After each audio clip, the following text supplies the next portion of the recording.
Well, thank you for joining us tonight for the championship pitch event. Our 9 pitchers tonight represent the best pitchers of 2022. Congratulations to you all. Thank you to our host location in the city of Hampton, as well as the cities of Newport News, Poquoson, and Greater Williamsburg, which consists of the city of Williamsburg, James City County, and York County. Speaking of our host location, Chuck Rigney, the Director of Economic Development for the city of Hampton, would like to share a few words. Over to you, Chuck. Well, good evening, everybody, and thank you again. What a great event, and we're really glad to be able to host it this year, and really look forward to a wild night of contest here. And so we really do appreciate it. We know that everybody's been working very, very hard on their business plans and their pitches, and it's very exciting to know that 3 of our businesses here are going to each be receiving some $5,000, and the other finalist $500. But regardless of how anybody does this evening, we know that you got to just keep going at it, keep coming back, and keep refining your pitches. It's just a lot of fun to be a part of Start Peninsula. I know that Dan Gerard and the rest of our team always looks forward to participating with you guys. So to everybody this evening, best of luck. Thank you guys for allowing Hampton to host it this year, and we always look forward to being a part of Start Peninsula. So with that, it's back to you guys, and have a wonderful evening. Awesome. Thanks so much, Chuck. Appreciate the kind words. We couldn't do this without your support and the support of the other localities. So thank you so much. And here we are, everybody. It's a championship pitch for 2022. Once tonight is done, we'll have the top 3 pitchers of the year. So just to recap how we got here, we had 3 micro pitches. We had one in March, one in September, and then one in October. And each of those micro pitches had 10 founders pitch, and the top 3 from each of those events advanced to tonight. So what we're looking at right now is the best of the best for the year. So Gary, before we get started, what are the rules? Yeah, thanks, Tim. We have a few requests for this night's activities. First one is that we ask that you refrain from using group chat feature to make comments to everyone, especially while someone is pitching their business. It's distracting for the pitcher and for the rest of the audience. If you want to use the chat feature to connect with a specific person, please go direct with that person you want to connect with. Again, please don't do it in the middle of their pitch because it might distract them. And thanks in advance for honoring those requests. So we're eager to get going. As Tim mentioned, this evening we have 9 pitchers. The way that works is that each pitcher will have 3 minutes to pitch their business. That'll be followed by 2 minutes of Q&A with each of the judges all together. And the way the Q&A works is that all 5 judges will ask their question one after another. And the pitcher will have 2 minutes to answer those questions that have been asked.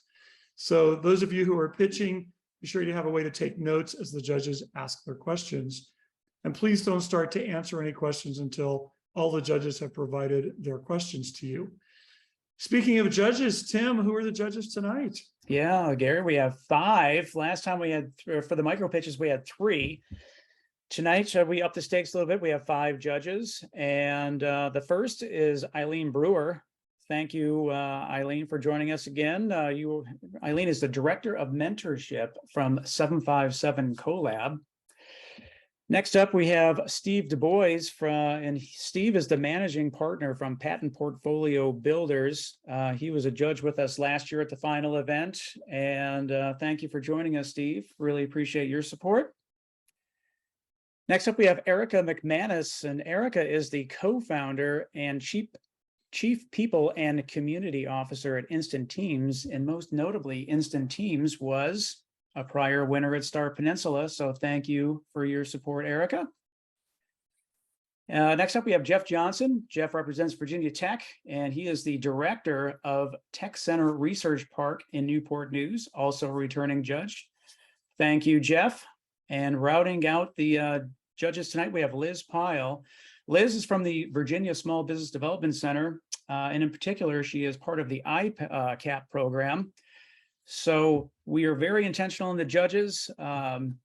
This is how you enter the ecosystem within Hampton Roads. So having visibility with these judges, they can help you in more ways than you probably realize. So judges, thank you so much for volunteering your time tonight. The way that everything's gonna go down tonight is we're gonna have the first 5 pitchers pitch, then we'll take a short break, then we'll return, and then the final 4 pitchers will pitch.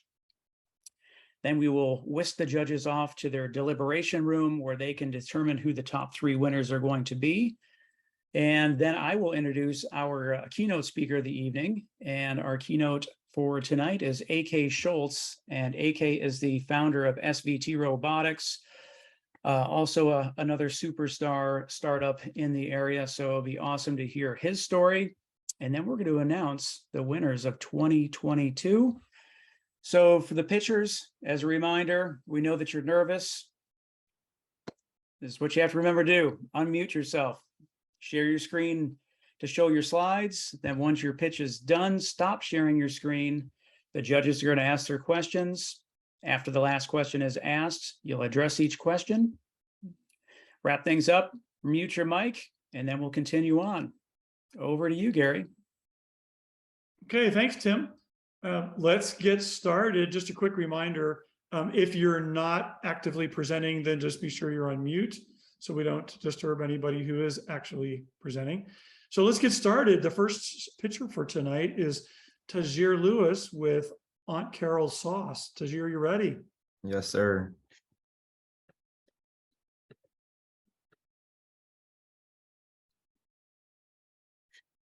Okay. Aunt Carol's Sauce, bring families together.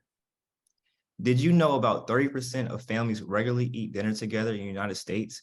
According to statistics, 221 million Americans use sauce with their meals. People love sauce, but are not eating with the ones that they love. That's why there's Aunt Carol's Sauce. We have 2 flavors, mild and spicy. Hi, my name is Tahjere Lewis. When I was a high school senior, I made a promise to my Aunt Carol that I would turn her sauce into a business after I graduated from college. But she sadly passed away unexpectedly my freshman year of college. I want to share the legacy of my aunt through her product to other families across the world. In a $38 billion market, Aunt Carol's Sauce has identified several customers. The domestic goddess, a woman who loves cooking, reminds me a lot of my aunt. And foodies, people that love food and taste experiences. We have a demographic range from 35 years old to 65. Our product is shelved in 3 states. We have 4 sales channels: Amazon, our personal website, retail, and institutional. We have 21 current store locations. Our cost of goods is $2.30. This number represents the cost of a bottle in my own hand. The wholesale price is $7, and we have suggested retail price of $10 per bottle. Here's a diagram that represents the business cycle. We start off with logistics, figuring out what flavor and quantity we should produce. We track operations. We use 3 key ratios: cost of goods sold, return on sales, and inventory turnover. Finally, we are getting our sauce in the middle of families because we really want them to get excited about coming together. Validation. We have a 67% repeat customer rate. We have tested our product in 7 different markets, whereas the fresh seafood, specialty wine stores, tailgates, retail, restaurants, institution, and housing. One example of our market being tested in is the seafood market. We were able to sell a total of 57 cases in the past 4 months in this market. We are a client of CertCap, which provides business research to further and scale our business. We plan to reach 100 locations with our methods of developing partnerships with distributors on the East Coast, working on a deal with large grocery chains, and building strong brand awareness. Our roadmap. We have a goal of entering several grocery chains starting Q2 of 2023. We are in contact with the public district manager to become a retail supplier, and a mission of legacy and impact. I believe that the impact people leave sparks motivation and strength within others. Where it comes from and how it's delivered have a direct impact on individuals, communities, and the environment. That is why I'm dedicated to leaving a legacy to our products and services. Thank you. All right. Thanks, Tahjere. You got something to take some notes with?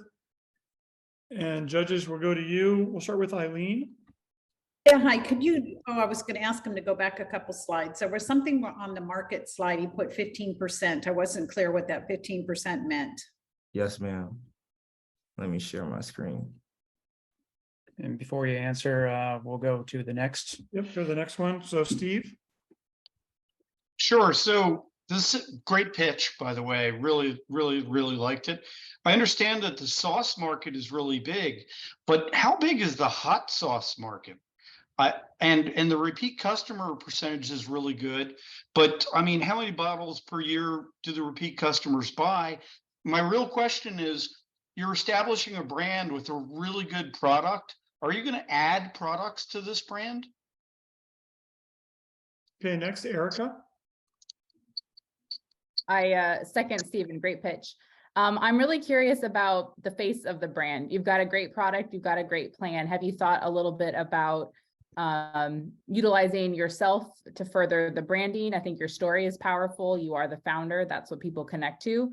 Would just love to hear a little bit more about some of your marketing ideas. Going to Jeff. You're on mute, Jeff. Yeah, I know. I didn't follow the instructions, as I never do anyway. A great pitch, great job. I appreciated your focus on the margins. You got a retail business, and in terms of channels of distribution, are you planning to sell more online as well? I think you showed bricks and mortar. Is there a mix in terms of channel strategy and go-to-market? Okay. And finally, Liz.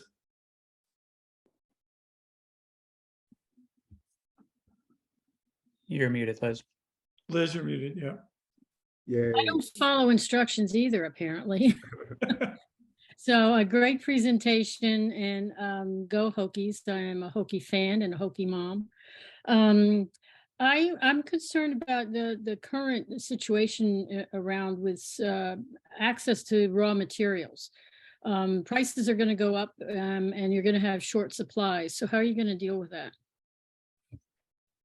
Okay, so Tahjere, as soon as you start answering, Tim will give you 2 minutes. Okay, I'm ready. So Eileen, the first question about that 15% number, I did show a lot of numbers on that page. So that's going to be when we start actually having a distributor, and we start getting to those larger chains. And we did some numbers on that, and we ran that, and we're looking for a 15% increase for monthly sales when we have those distributors. For Steve, the hot sauce market in particular is $2 billion. We will be opening up more products as well. Right now, we want to offer organic versions, so we're removing some of the preservatives off of our product to offer our clients, our customers, a better product. For Erica, the face of the brand and marketing ideas.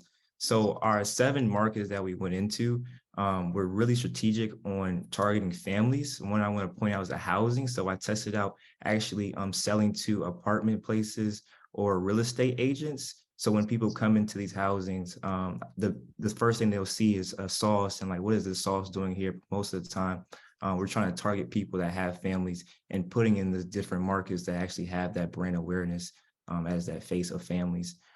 Jeff, of mixing sales with e-commerce and brick and mortar. So I'm a millennial. So my generation, we use a lot of purchasing online. But most of my customers are between the ranges of 35 to 65, and they actually purchase more in stores. So I focus more on mom and pop stores, just because, and another deterrent was shipping costs as well. So when they purchase a bottle, shipping cost is around $7, and people get deterred away from that. So they rather purchase it inside of stores. And Liz, this was a great question about ingredients and outsourcing. So when we picked our co-packer, we wanted to make sure that we were able to, keep our product integrate, meaning that our co-packer actually makes in-house ingredients. So, and they actually have a farm as well. That's time. Okay, thanks, Tahjere. We'll give judges a few seconds to update their score sheets. And next we'll be hearing from Joe Discenza. Joe, are you ready? I am ready. Okay, so let's just give us 1 second before you share your screen. I'll wait for a thumbs up from each of the judges. Jeff is good. Eric is good. Eileen's good. Steve's good. And we have one more to wait for. I can't see. Are you ready, Liz? You're muted. When I clicked on my form, it showed Eileen's name. Just go to the bottom and click find your name. Oh. Okay. My bad. So we'll just give you a couple seconds here to fill out your. I know what my score is, so don't worry. Okay, are you ready for us to go on? Yeah, you can go on. Go on. Okay, cool. Okay, Joe, the floor is yours. All right. SmartCrane began selling crane automation as a one-person, undercapitalized corporate subsidiary in 2001, staying afloat with 1 or 2 projects per year. Now, after a buyout, as a new independent veteran-owned business, we seek growth funding to identify and capture new projects and support new customers. Load sway caused by trolley acceleration is a big problem when moving a hanging load, always wasting valuable time. We solved this problem with mathematics, patented the solution, and built and sold systems for dozens of customers since, all without an advertising or marketing budget. Beyond time savings and loss of productivity, there's always the danger of a swinging load getting out of control, which our software can absolutely prevent. We have 2 basic business models. The first is a software-only offering where customers purchase per crane licenses for selected functions. Given opportunities for repeat sales, we've won new business with 1 free system, charging only for the cost of travel. We can also supply our own hardware with the software already loaded, either on our controllers or on smart cameras. I'll show 2 examples. Discenza Automation uses SmartCrane software on several projects for their customers. For a new customer, Discenza rehosts our software and downloads new licenses online for which we simply send an invoice. At Bridgestone's off-road tire plant, we supplied software for 15 cranes. We worked on-site to integrate our software into their PLCs, and we continue on-site support as needed. Our existing software can be applied to any overhead crane. Steel mills use these to move slabs and coils. Automobile plants use them to swap stamping dies. Shipyards, container terminals, and rail yards use them to move all manner of containers. We've already automated rotating boom cranes, so applying our solutions to shipboard and after the tower crane market to help operators struggling there with load sway. We could even automate new high-speed overhead cranes at fulfillment centers to supplement or replace floor robots. Check out this market analysis offered for sale by Global Marketing Estimates. And finally, we've successfully demonstrated optimization of complex systems with dozens of dissimilar cargo movers.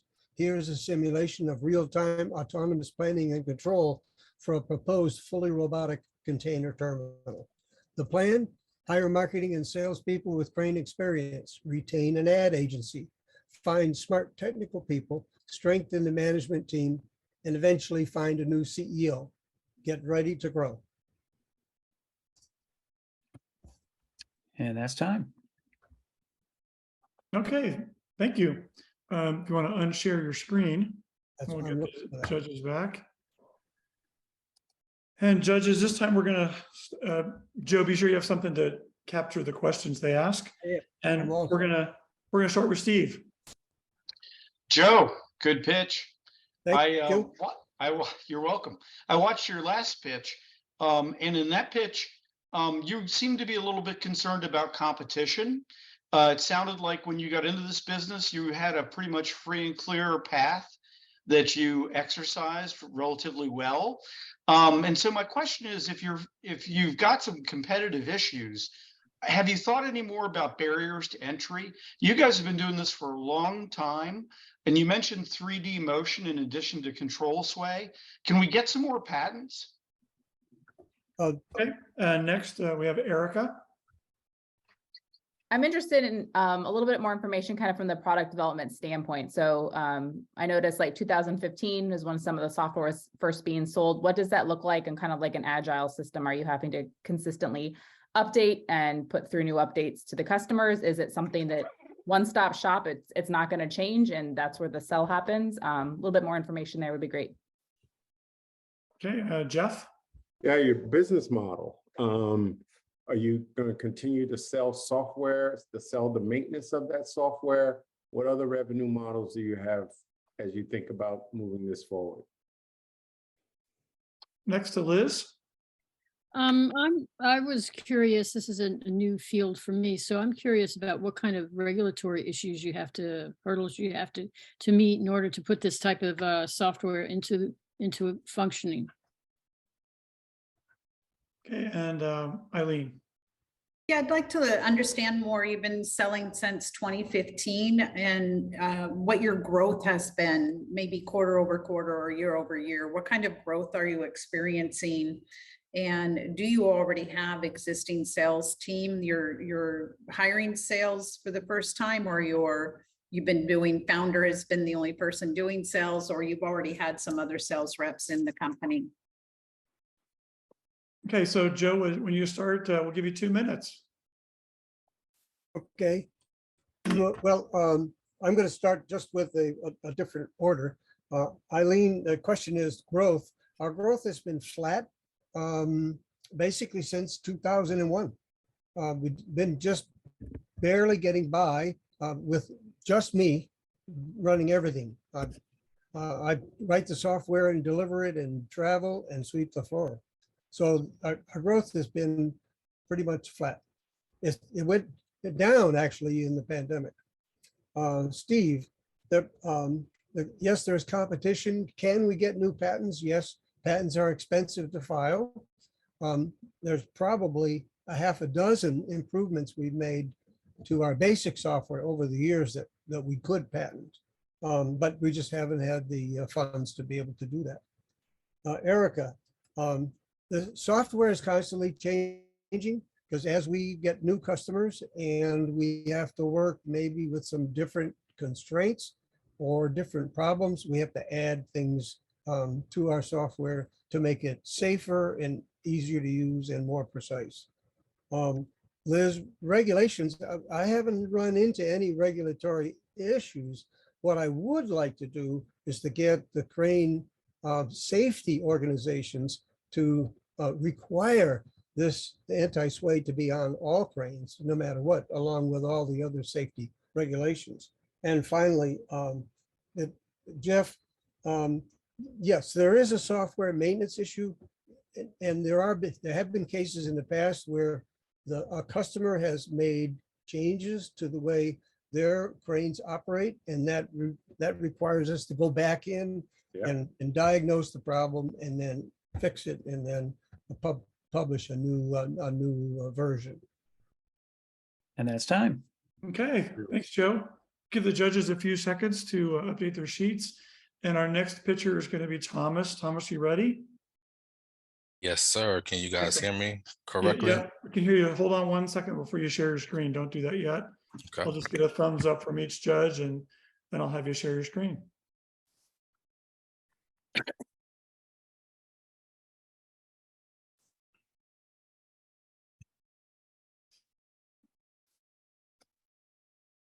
So judges, just let me know when you're ready. Thumbs up from Eileen, Erica, Steve, Liz, Jeff, we're good.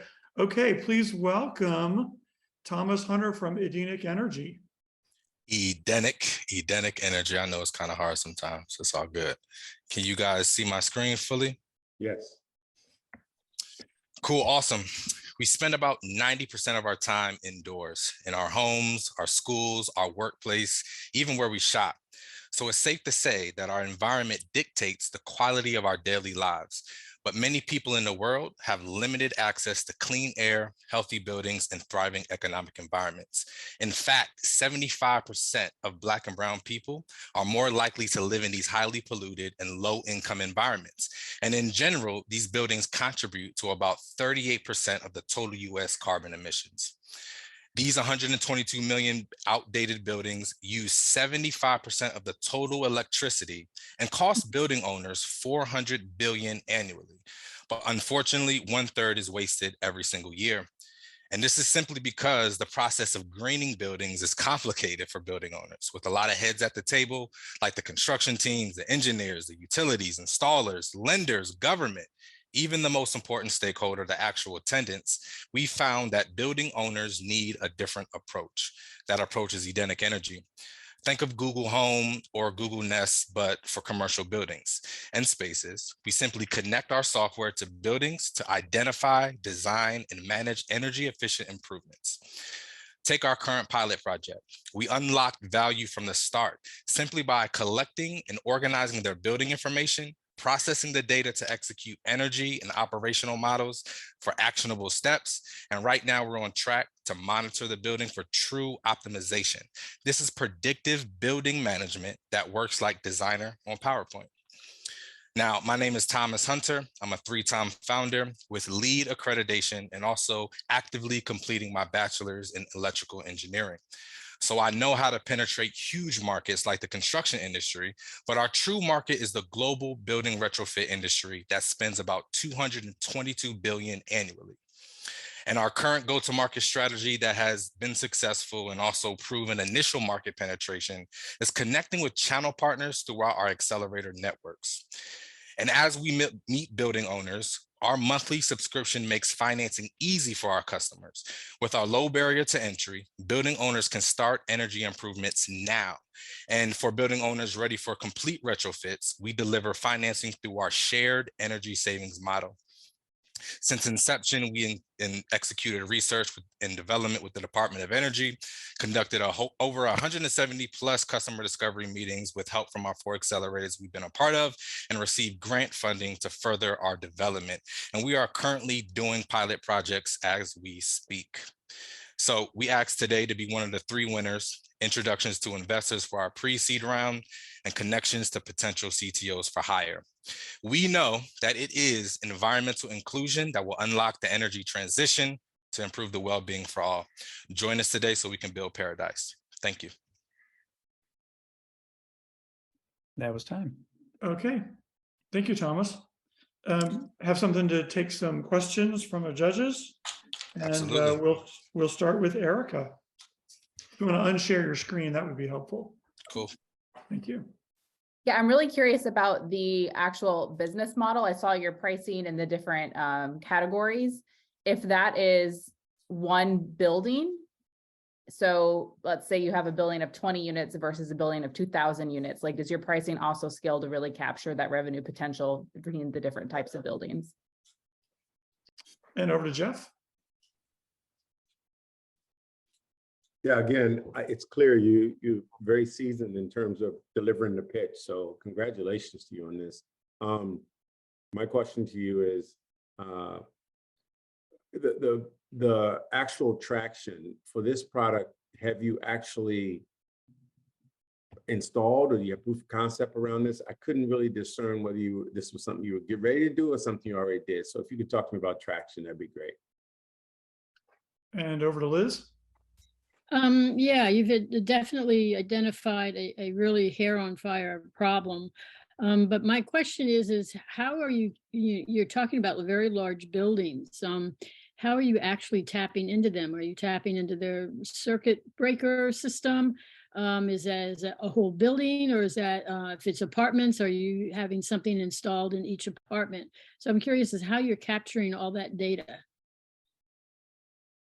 And Eileen. Hi, great job on the pitch. I was curious about whether or not you're just looking at electricity, or are you also looking at any natural gas or water usage? Can they track water leaks or any type of gas leaks? And also, how far is your software developed? What would you consider it at MVP or further than MVP? Do you have a list of features that you're still trying to implement? Thank you. And finally, Steve. Great pitch. Yeah, I loved it. Really hot area, which means there's a lot of competition. Tell me what you know about your competition and how you think that you are producing something that's going to be better than what they're doing. And Thomas, we'll give you 2 minutes as soon as you start answering questions. Cool. Let's start with Eileen. So it's the entire building functions, meaning the MEP systems, the mechanical and the electrical and the plumbing systems. So we do have a lot of features, of course, to accomplish this solution, but currently we're doing a lot of stuff manually. We do have an MVP where we actually manually input this data and I analyze it right now. So with the funding, the $5,000 or any other type of funding that we get, we'll be able to build the back end process of that. And then Steve, you talked about competition. One of the biggest people that we look at is Block Power. Now, even Block Power right now, they're more on the construction side, but I'm starting to see them go into the data analytics and the software side. There's a lot of people out here that do it. You have Cisco, you have Siemens that do, you know, these energy management systems, but for the most part, they don't really connect to the building owner. And that is our goal, to make sure that the building owner is going on their app every single day to manage their entire building. And then Erica, so to answer your question, we have an energy savings model. So what that means is whatever, when we focus on single building owners, right? So if in the commercial space, of course, we're starting with the commercial space. So if they have any type of issues, or they can see our solution that is valuable, we actually get an energy savings off of what they actually save. So we get a percentage off of that. And Jeff, right now we're in pilot. Like I said to Eileen, we're doing a lot of the back end manually. So when we do show our client in our pilot programs, the actual software, they can't tell if it's manual or not, because we do the entry manually right now on our software. And then the last one, Liz, we do the entire building, commercial buildings, and we use IoT devices on one of our second tiers to actually collect and analyze this data. But on our first tier, we do public data, because there's so much public data from the Department of Energy, NRAL, so many different scientific institutions that do energy modeling. So That we is time. get a lot of stuff from there. So thank you guys, I appreciate it. Thank you, Thomas. Yep. All right, judges, wait for the thumbs up from you, and then we'll move on to our next picture. Dominique, are you ready? So I got, don't share your screen yet, sorry. I can't see the judges. So I got Eileen's yes, Steve's yes, Jeff, Erica, Liz, you good? Okay, now you can share your screen, Dominique. And whenever you start, Tim will give you your 3 minutes. Floor is yours. Okay, hi, it's me again, Dominique. I'm the NP that created that vitamin that everybody's talking about. Hemo-stat is the only vitamin formulated currently to increase blood volume quickly for patients undergoing cosmetic surgery and that are also anemic. The global vitamin market and supplements market currently is anticipated to grow from where it is now at 129.6 billion to 196.56 billion. People are crazy about their healthcare these days. So the problem that we discovered is that the patients that I was clearing for cosmetic surgery actually had low they had low hemoglobin levels, which is the blood volume that you have. They were taking excessive amounts of supplements, but the supplements were not actually helping their levels to increase in a time frame that is good for surgery. What I did was I created a formula that actually works, because I use a different type of iron and a different type of formulation to help to, create this rapid boost for them to have surgery in a time frame that's reasonable and sustainable. These are some of the reviews from that. Our target market are women between the ages of 18 and 54 who are researching and are scheduled for upcoming cosmetic elective surgery. Many of these patients already reach out to us because I actually clear patients for this surgery in Miami. I'm very popular. I have a lot of people that follow me and know me for doing medical clearances, so I have access to them for that reason. The marketing plan that we currently use is something I created called micro marketing, and that's me bypassing Mark Zuckerberg and actually marketing directly in Facebook groups to groups that are large amounts of people with 2 or 3 or 4,000 people in it that are actually looking to have surgery or have had surgery or going to have surgery in the future. We have a business model that is direct to a niche consumer market currently, and it continues to grow because they are a multivitamin. They can be used for anyone that has anemia, but specifically we're marketing them right now to people that are having cosmetic surgery. It costs $5.90 to make per bottle in hand. When I ordered them, I ordered 1,500 bottles from Makers Nutrition in New York. I work closely with them to create my vitamin. Here it is. I don't know if you guys can see that. So as far as revenue is concerned, we've actually actively launched September 6th, and we've had over 60 orders totaling about $3,000, and that's without active marketing. That is just micro marketing and marketing in the Facebook group that I do have. I'm looking to obviously scale higher because I know that they do very well. I've been called a few times actually this week to do some brand partnerships with some surgery centers, and as well as connecting with some vitamin companies to put them into the vitamin shop, into Walmart. So I'm looking forward to that. These are some of our just regular reviews from people that have reviewed it. I don't give people vitamins for reviews. They actually have to purchase them. So I am Dominique. I am the CEO and founder of Hemo-stat Vitamins, as well as a family nurse practitioner that is duly certified as family, as well as cardiovascular health as well. I own MP On Demand, which is a That is medical record. time. Okay. Okay, thanks, Dominique. Please unshare your screen and have someone to take some notes from the judges. We're going to start with Jeff this time. Hey, Eileen, again, good job. Well, you always working hard and making this grow. So I appreciate your hard work here. In terms of the team to make this happen, one of the things I think is, do you intend to grow the team? How are you going to scale this even further to go beyond the 3,000 that you already started? Next, Liz. What kind of regulatory issues and quality control do you have in place to make sure that the quality of your product is consistent? And Eileen. So my understanding is your clients are cosmetic surgery, and you mentioned that you wanted to get on the shelves in Walmart. It seems like there's a disconnect between the clients and the retail outlet. Are you looking at other opportunities instead? And your marketing strategy of you being inside of Facebook groups is not sustainable. So what are your next plans for your marketing strategy? Well, let's go to Steve. So I understand that your vitamin uses ferrous fumarate as a primary component, and that's very valuable for you. But if you go on Amazon and you look at that, there are a number of other companies that offer that, ferrets tablets at www.betteriron.com. You mentioned during your pitch today that there's something else about your formulation that is really valuable. Can we protect that? And finally, Erica. I personally find this very interesting. I have von Willebrand's disease, which is a type of hemophilia, and I've had to not have surgeries before because of levels before a surgery. So even outside of the cosmetic space, it is interesting. I love the entrepreneurial spirit of you were working with people, you saw a problem, you created a solution.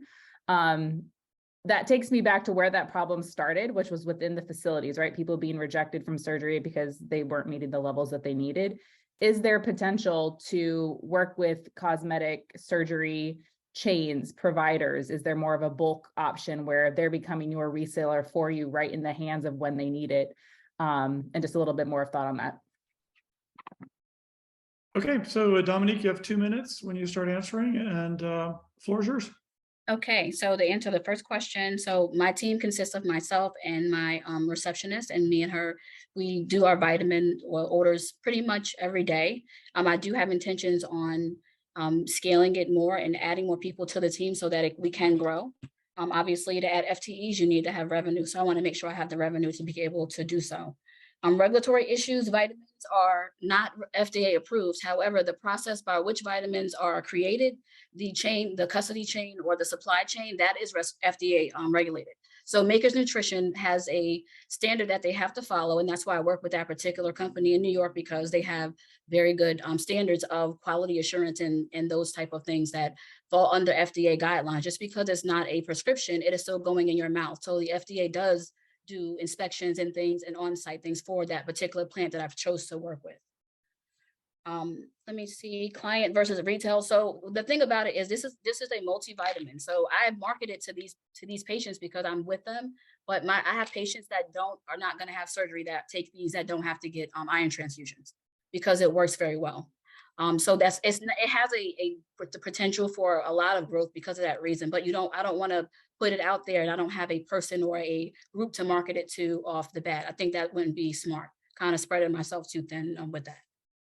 Marketing strategy wise, right now I'm working with a company to do more social media marketing just outside of Facebook. However, Facebook has made me personally $260,000 as a nurse practitioner that I exist in those Facebook groups from 15 months. So the Facebook ads don't necessarily work because they're not targeting the people I need to target. There's groups that have 80,000 people in it and I pay the admin $200 a month to have my product in front of all those people. So that has been sustainable for me. And Facebook is where people that of a certain demographic or age group do kind of hang out as far as that is concerned. And that is time. Sorry. Oh, man. Okay, thanks, Dominique.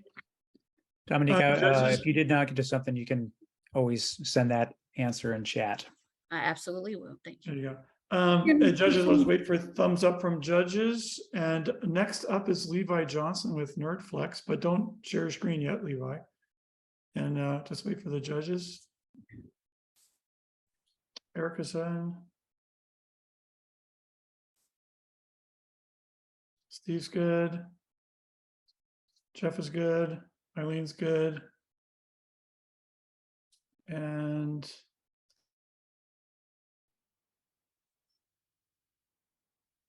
you good, Liz? Okay. Levi, as soon as you share your screen or whatever you're going to do, floor is yours.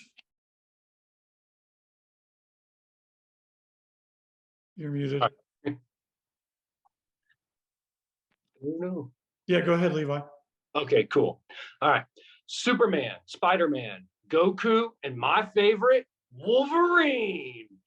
These are superheroes. You probably know these superheroes, whether you're a nerd or not, because the nerd industry is mainstream. These are blockbuster movies. People are dressing up as them. It's everywhere.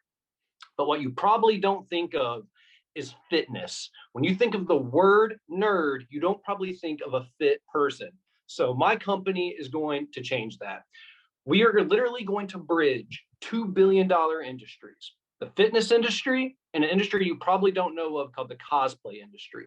This is when people dress up in costumes and try to emulate these superheroes. The problem and opportunity that arises out of this, I work at Comic-Cons. Comic-Cons are full of out-of-shape people that are obsessed with in-shape superheroes, and there's no health and fitness industry within this demographic because, again, of the stereotype that nerds aren't fit.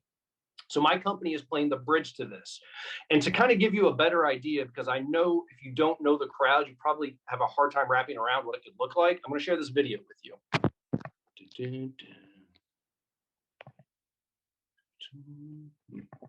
All right. See if it goes through.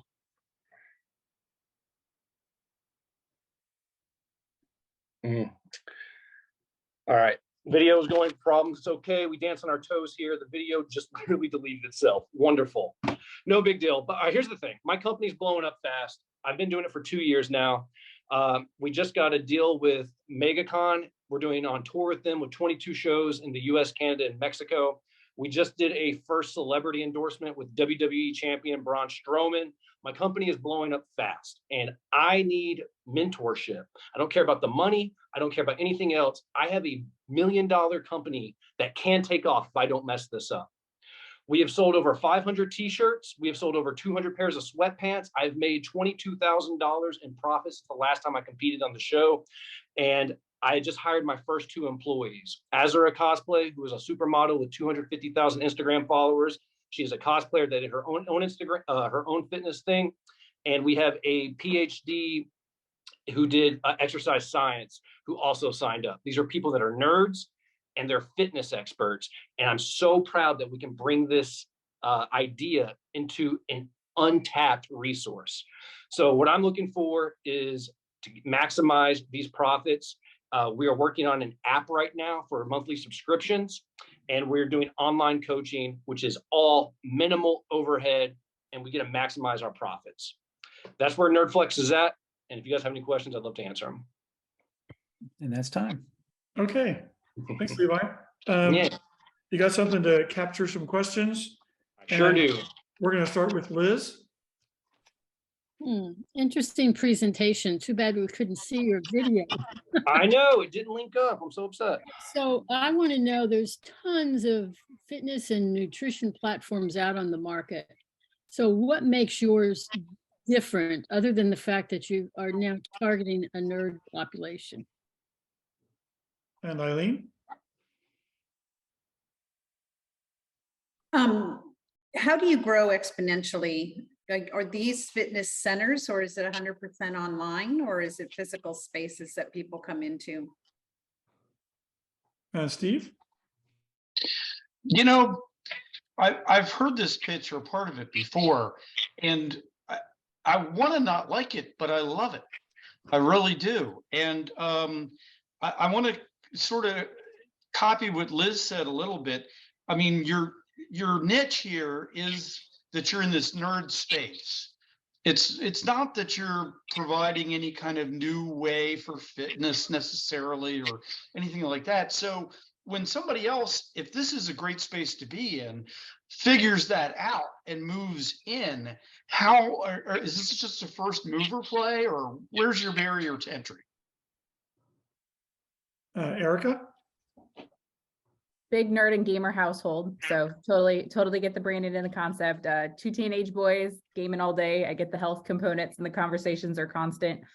I'm really curious about what the contracts look like at these events.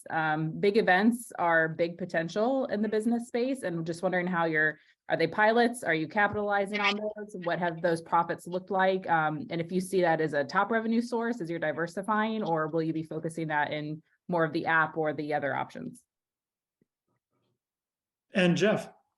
Yeah, I couldn't, I mean, as I kind of trying to wrap my head around this, I don't know how you scale it. It sounds like the business is you, and I don't know how we take it to another level. So you'll have to help me through that. Thanks. Okay, Levi, when you start answering, you got 2 minutes and the floor is yours. All right, how are we different and stand out? Well, obviously the nerd thing helps us stand out, but the thing is, there's zero health and fitness industries in this market. At these Comic-Cons, which are in person, and some of them are as big as 140,000 people over a weekend, I'm the only one. People will literally stop and stare and ask questions of why am I there? And then when they hear the idea, they love it, because this has never existed for this demographic before, and they do want it. Everyone wants health and fitness.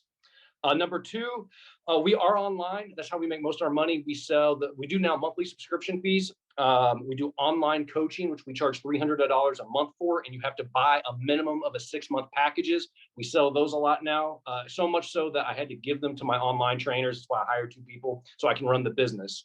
I get a cut of what the trainers make, $100, and then they keep the rest. As far as contracts go, it just depends. Right now, I'm working with MegaCon and Fan ExpoCon. They fly us out for free. They give us the free table, and our lodging's free. And our deal is we have to host like fitness events they can sell tickets to, and then we get to keep any money that we sell on our own apparel. The other thing is NerdFlex's brand is huge. People buy out our clothes, our gym wear, our tank tops, because there's not nerd fitwear that's name brand. We're the only one. And that's why we stand out so much. And how are we going to scale it? Right now, it's been blowing up insane. The celebrity endorsements help out a lot. It's really easy. I'm the only one there.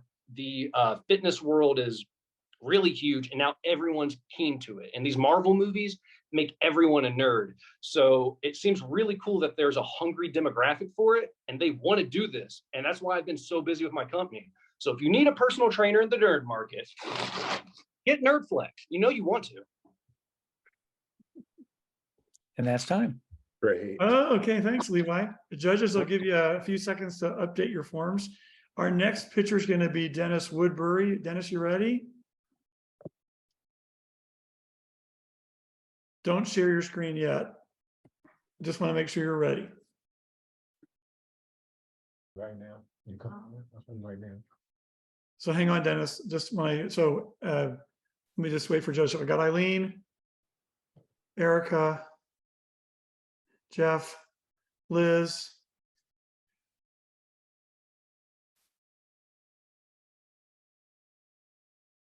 You good, Steve? Okay, we're good. Dennis, the floor is yours. Please welcome Dennis Woodbury from eZverifi.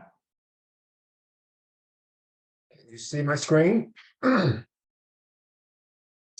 We can, just be sure you make it active. Okay. Run the presentation. The problem I have is that my boxes are in my way over to the right. How do I move those janks? If you move your cursor to the very bottom of the screen, All and right, I just got put it. the next one over. Nope, go down there. See the little thing that looks like a slider bar on the far right? Yeah. That one right there. Click that. Okay. Are you ready? Yep. Good evening. After a tragic incident over 7 years ago, an elderly Georgia couple was shot in the head and robbed pursuing their dream car from a Craigslist ad. I was devastated. Looking for solutions, little did I know how deep the rabbit hole would become. Today, the cybersecurity and cyber criminal industry is everywhere. Consumers, there's a multi-trillion-dollar illegal empire, and consumers have lost over $58 billion in online scams, frauds, and identity thefts, up 70% from 2020. The question is not whether you will become a victim, but when. In 3 years, we have developed a robust, multi-layered, non-intrusive verification software platform. Individuals will directly access the technology to verify a stranger using the same tools used by corporate and government agencies. Good evening, or should I say good evening. I'm Dennis Woodbury. I did not choose eZverifi, eZverifi chose me. I assembled an array of freelancers, developers, and local professionals to help navigate the technological integrations, social media, marketing, and business development process. Tonight, we are pleased to announce a strategic affiliate relationship with a Suffolk-based nonprofit called ePublic Safety Foundation. ePublic Safety's mission is to educate and help bridge the gap between cyber and real-world public safety. With grants, donations, and government support, the eZverifi platform will be provided free of charge to the general public. Listen to the Secretary of Homeland Security.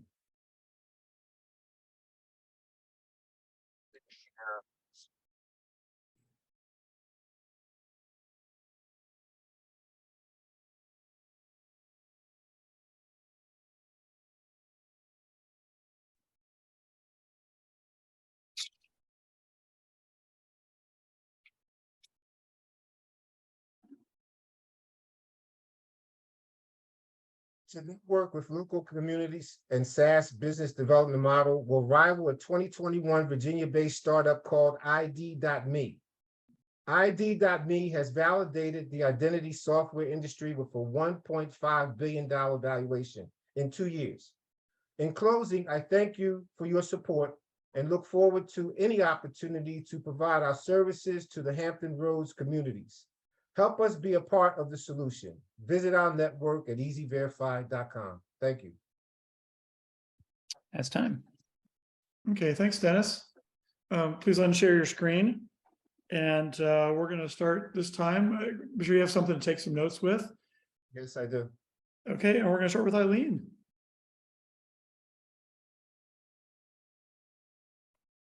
Sorry, did you say we're starting with me? I just We're said starting something. with Eileen, yes. We're still starting with Eileen. I just had somebody walk in. I'm sorry. It's good. Can you explain on the back end what you're doing for each one of these verifications? Like, what are you accessing to complete those verifications? Thanks. Steve? Thanks. Good pitch. So curious about whether or not you've considered liability for an improper identification that didn't work for one of your clients. And then conversely, whether you've thought about a LifeLock like sort of guarantee. They did the $1 million thing for identity theft, which really sort of pivoted them. Thanks. And next, Erica. So I'm actually in contract with ID.me, about to launch a single sign-on and partnership there. also familiar with Sheer ID. So if you had to convince me to change my mind, why would eZverifi be the solution? Going to Jeff? Yeah, that's kind of where I was going with. I just need to know what makes it different. I've now got a chance to get on there, Dennis, and I'm trying to figure out what's the difference that makes a difference with respect to what you do and what's already out there. And Liz? You've definitely identified a serious issue that we have in society today, but I'm with some of the other judges as to exactly what makes you different than what's already out there. Okay, Dennis, you got 2 minutes once you start answering questions. Thank you guys for the questions. Eileen, you want to know what's the backdoor process about? We've connected with several APIs. So we actually start out, can you hear me? Yeah. I mean, you don't like you can hear me, Eileen. Can you hear me now? Yeah, I can hear you. I'm sorry. I Good. just had a lot of other people show up in the room that I'm in. Okay, y'all got to stop partying over there. So the idea is that we use an assortment of APIs. So we have a firm basically that does scanning and ultimately allows us to authenticate a person's picture from their ID. We also have a service with the TransUnion database. It's a 6 billion database of pre-screened IDs. So any one of your phones has a built-in ID. That ID tells us that you are who you say you are. There's also the one-time phone post where you get a one-time phone code.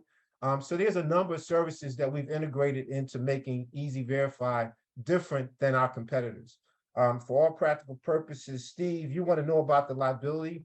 And again, the idea is that we by diversifying ourselves, we have contracted with other independent reputable firms. These reputable firms are responsible for only their facet of our integration. Therefore, the process does not fall on the shoulders of eZverifi because all we're doing is confirming that that person's data is matching who they are. We're not telling you that they're not crazy. We're not telling you that they're not homicidal or whatever the case might be, but we're saying that based on the data that we have, that we can confirm that that person's identity is who they say they are. We're no different than an ID me. Basically, Erica, I think that at the end of the day, we're better than ID.me. I used them when I went to register for a trademark, and all I did was to send them my driver's license, and then they send me a one-time passcode or whatever the case might be. I don't know really what the extent of their background data. Okay, thanks, Dennis. Judges will give you a few seconds to update your sheets. Our next pitcher is going to be Adrian Dews with ChmpionChip. And Adrian, are you ready? Yes, I am. Okay, so hold off. Don't share your screen yet. Just wait till I get thumbs up from all the judges and then we can go on. Steve's good, Jeff's good, Erica's good, Eileen's good, and Liz is good. Okay, Adrian, floor is yours. All right. All right, let me know as soon as you can see my screen. You're good. Yep.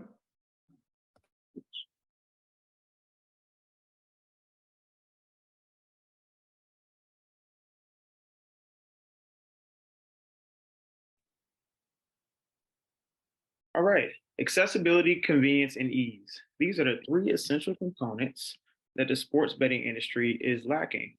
Oops, not on the right slide. Oops, sorry. Accessibility, convenience, and ease. These are the three essential components the sports betting industry is lacking. There are not many ways to place a sports bet, whether it's a head-to-head bet or a regular bet against the house. Now, you do have the options of traveling to a casino, but many people aren't so inclined to do so since COVID is still in full effect, and at casinos, you can't actually bet against people, you can only bet against the house. Now, you do have other unlikable means like a bookie or an illegal sports betting website, which of course is insecure.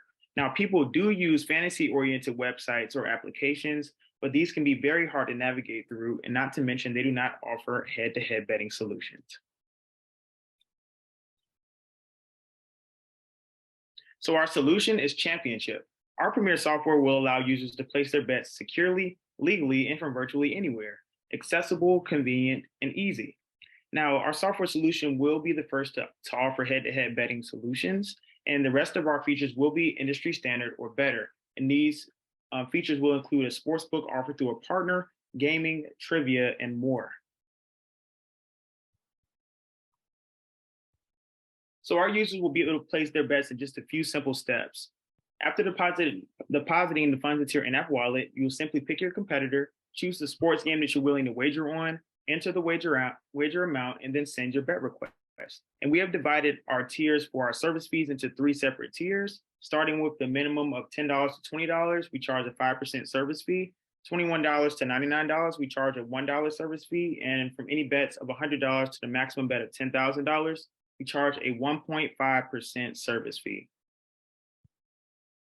Now let's take a deeper dive into the competitive landscape.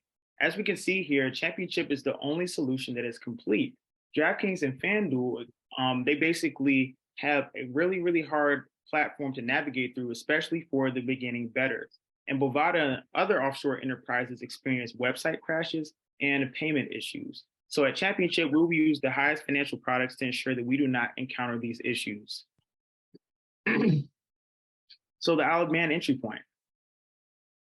So the Isle of Man has a rapid application process that can take anywhere from 10 to 12 weeks, with cost for the application fee of $5,000 and a sports betting operator license of $50,000.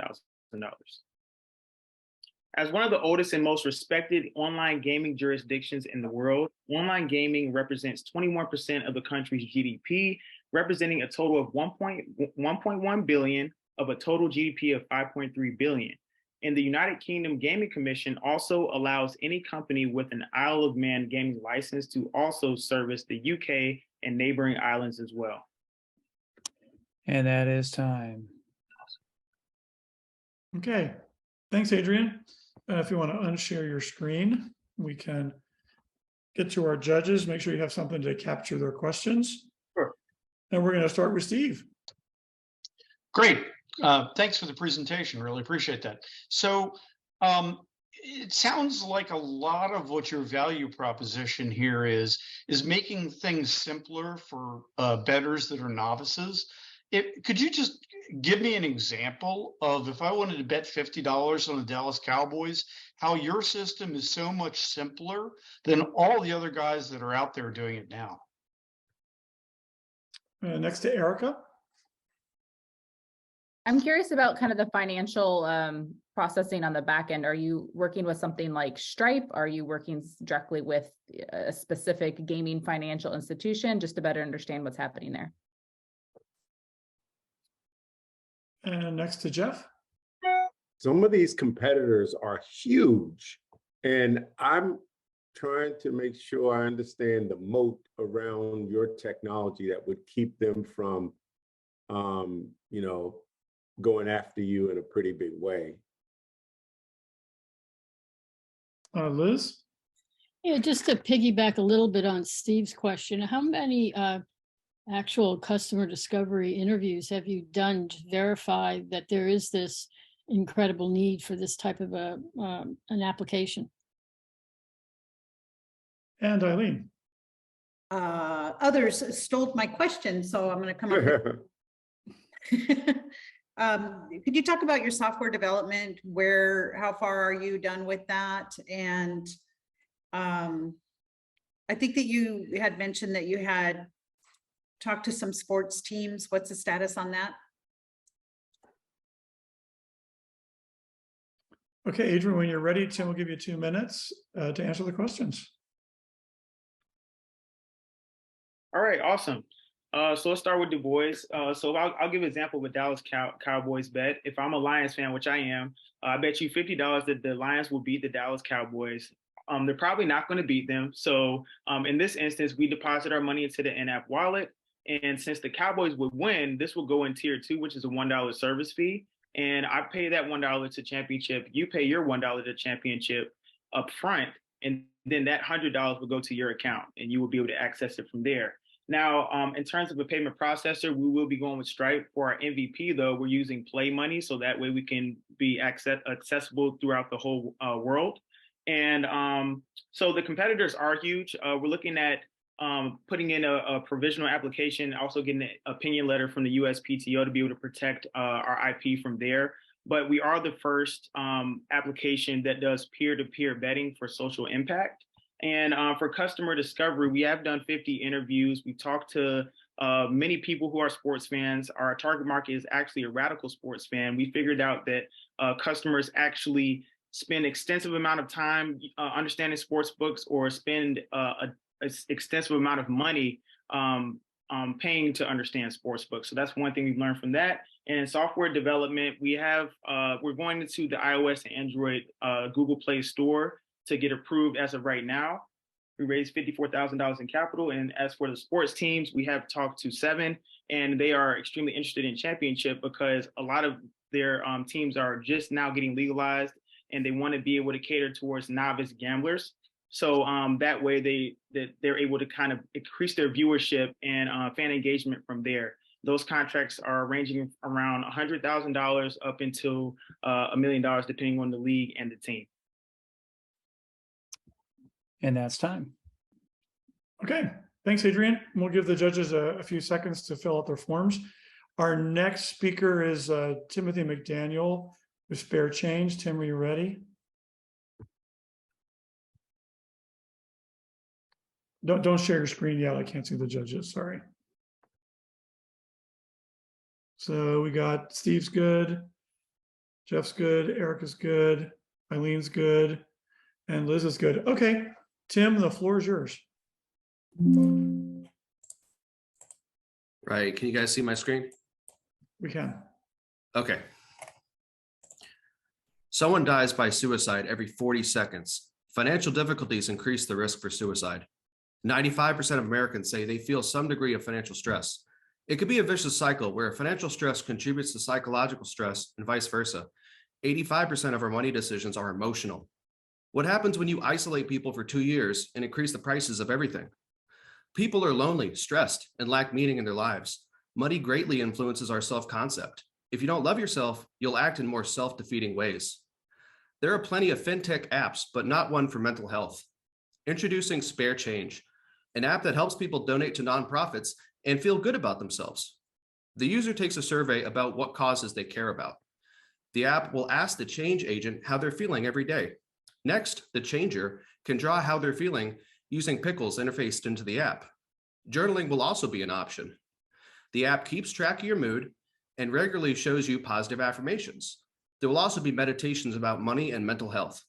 Hi, my name is Tim McDaniel, and I have a background in banking and psychology. I love helping people. The target market for this app is Millennial and Gen Z Americans because they are more open to discussing their feelings.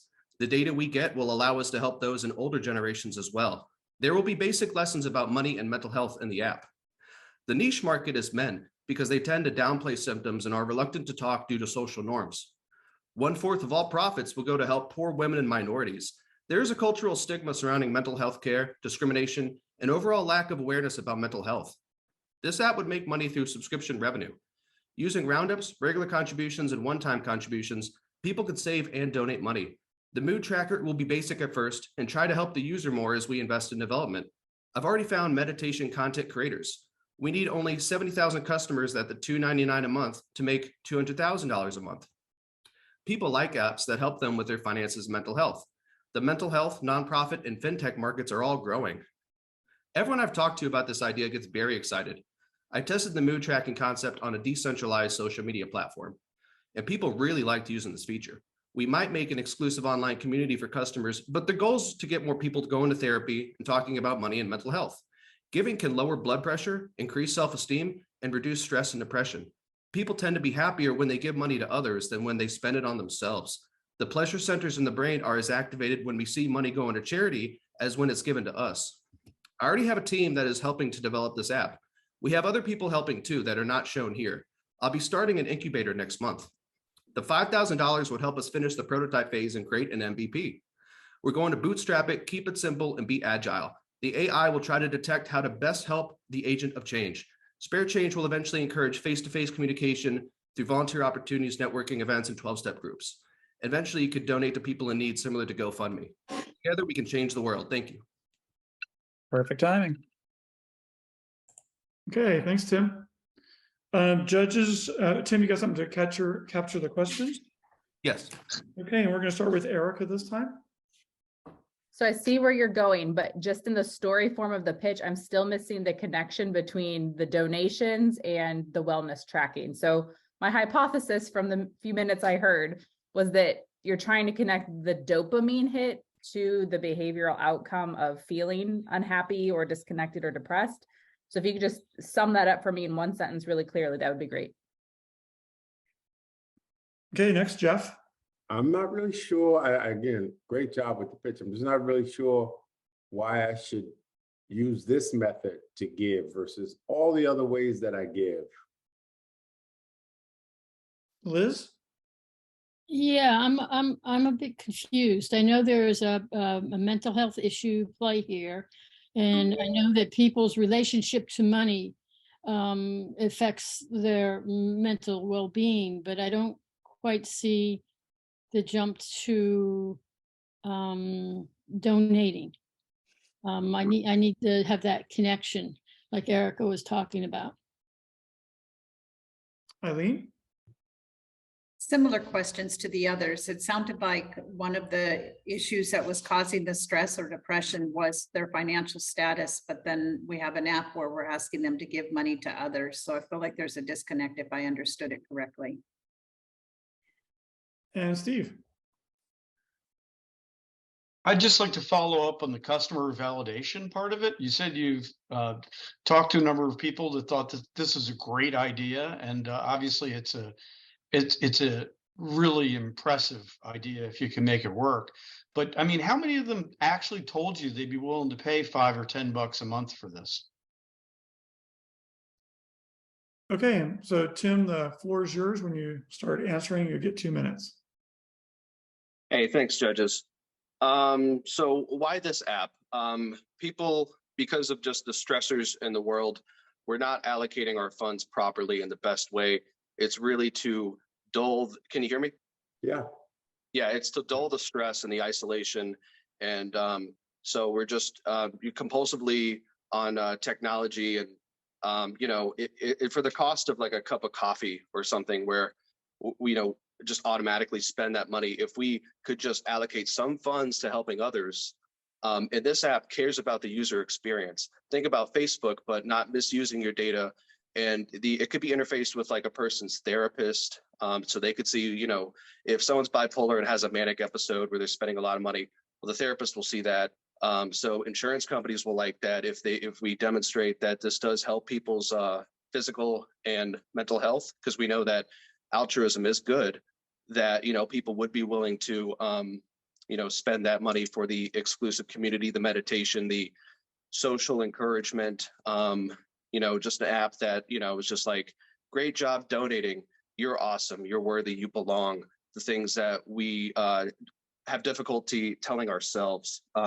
So I think that people will get that dopamine hit that they normally get through destructive behaviors. But this is something that would really help nonprofits to help people in need in a healthy way and to help the user. It's all about the user experience. And then helping women and minorities, helping men, helping everybody to just start this dialogue to prioritize, you know, self-care and giving back a little bit more instead of like the consumption culture that we live in. Is that time? It is now. Okay, thanks, Tim. Give judges just a few seconds, and our final pitcher is going to be James Lambert. So James, don't share your screen yet, but are you ready? So Erica's good. Eileen's good. Liz is good. Jeff's good.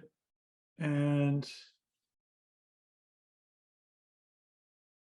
Steve is good. Okay, James, please welcome James Lambert.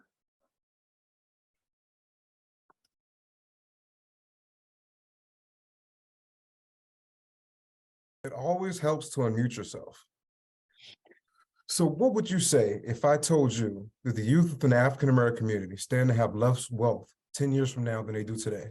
And then what would you say if I told you that it doesn't matter how much education they get, there will still be those in the community that outperform them just because they are who they are? And then what would you say if I told you that we have the opportunity to change that today just by allowing kids the opportunity to do what they already love to do, which is play games and have fun? So my name is James Lambert, and I have this huge, big forehead, and I spent the vast majority of my time filling it with knowledge and information. I have a Bachelor of Economics, Master's, and a Master of Finance, and a Master in Real Estate for the sole purpose of being able to teach my community all the things that we don't know about financial literacy and financial empowerment. So I'm not sure if you're aware or have heard of the racial wealth gap, but as it stands today, the racial wealth gap, according to Duke University Center for Social Equity, is valued at $11 trillion. And that number grows by $300 billion every year, which is almost $6 billion a week. When it comes to education, I'm a big fan of education. That's why I have so many degrees. But the truth is that an African-American family whose head of household has a college degree has 50% less wealth than a white family who is headed by a high school dropout. But it's not all bad. Since the year 2000, the African-American spending power has grown by 171% to be $1.6 trillion in 2021. But unfortunately, during that same time period, our net wealth, our net worth, our value has dropped by 14%. So there's a quote by Confucius that says, if you plant for a year, plant rice. If you plant for 10 years, plant trees. But if you want to plant for the next 100 years, you want to educate children. So that's our plan to fix this problem. Our solution is to have very targeted education to young, underprivileged youth to be able to teach them how to have healthy money habits, how to acquire assets, and how to use those assets to build generational wealth. And we do that by creating fun games and activities where we pay them in movie money. They get the opportunity to be able to play and learn how to create functional budgets, how to buy assets, and how to use those assets to get more money. And in playing these games, we realized that we've created an environment where we can normalize a topic that has once been trivialized within our community. So my business model, as it stands today, we have two ways of doing business. We do traditional in-class instruction, where I go into a school or go into an after-school program, and I play the activity, play the game with the kids. And like I said, we pay them movie money and give them the opportunity to make decisions and learn from those decisions. And we also have online learning opportunities where we have pre-recorded classes at an affordable rate that we sell direct to consumer. In the future, what we're going to do is we're going to take this game that I've created off of paper. And that is time. And there we go. Okay, thanks, James. Let's go ahead and if you unshare your screen and have something to capture judges' questions. All right, I'm ready. We'll start with Jeff. Yeah, hey, James. Definitely appreciate your interest and focus here. Question becomes, how are you going to keep and grow customers? And I want to know more about the customer discovery aspect of this. And that is you getting out talking to the targets, the kids, or whoever you're talking to, and how much customer discovery did you do? Okay, next go to Liz. Yeah, an interesting area. My question is around how you scale. There's you didn't talk about, or you may not have gotten to, how many are on your team. It's going to be really hard if you're the only one that's going into the schools. And also, how do you get into the school system, because they have a very tight purchasing cycle? Let's go to Eileen. So I just did some research on this yesterday, and there's a tremendous amount of competition in this space for gamifying education for the youth. And I was wondering what your differentiators are on your gaming. And you mentioned that you'll go into the classroom. So how do you grow that exponential? Like, how do you grow the business across multiple states or the nation if you're going into the classrooms? Next, Steve. So I always like to ask business questions, and I love the pitch. Thank you. But until I really understand the product, I can't ask business questions.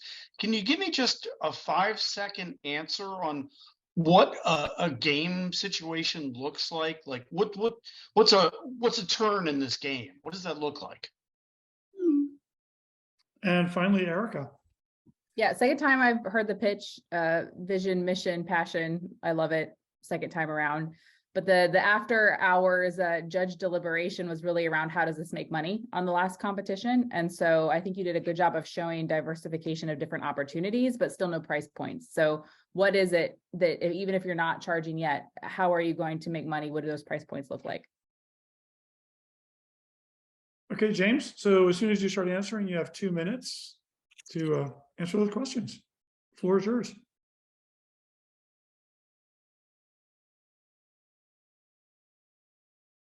All right, Jeff, to answer your question, my customer discovery has been working with parents and working with schools. It's very hard to get into schools, like I believe Liz said. So it's just being able to keep hitting that hammer on the head and keep showing up to the same events, doing the same thing, and making sure that it's known what I'm doing within my community.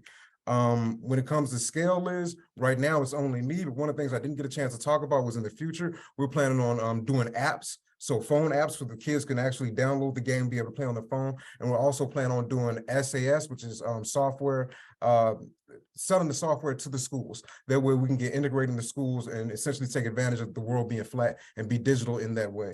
Eileen, yeah, I guess I answered your question too. We're planning on using apps and taking the SaaS model in what we're doing. What the game actually looks like, the term for the game is we're iterative. So we pay them like every 5 minutes a salary and we allow them to make a budget. What happens is they always go over budget, just like all human beings do. And they have to restructure their budget, which is a good exercise for them. And then at the end of that, we explain what disposable income is and we give them options when it comes to disposable income. And after a few iterations, they look up and say, how did Johnny get more money than me? Well, Johnny got more money than you because Johnny was buying stocks and you were buying toys. And then they have that cognitive shift to say, okay, I can start to invest my money to get more money. And how does it make money in the long run? Once again, by being digital, by going to apps and focusing on the SaaS model. Awesome. Thank you so much. Okay, thanks. I'm gonna turn things over to Tim. Thanks to all the pitchers. I have another duty here. I have to go open the judge room, so I'm going to head off to do that. Awesome. Thank you, Gary. And to the judges, if you look in your chat, you received a direct message from either me or Gary. You will leave the competition and go into that Zoom room so that you can deliberate. If you need to take a quick break to use the facilities, feel free to do that. But judges, your portion is done here. To all the pitchers, congratulations to you all. You all deserve some snaps or a round of applause for what you have done. Good job, everybody. It takes a lot of courage to do what you are doing. So congratulations to you all. We'll take a couple-minute break. We'll resume at 7:30, and I will then introduce our keynote speaker. So we'll see you at 7:30, everyone.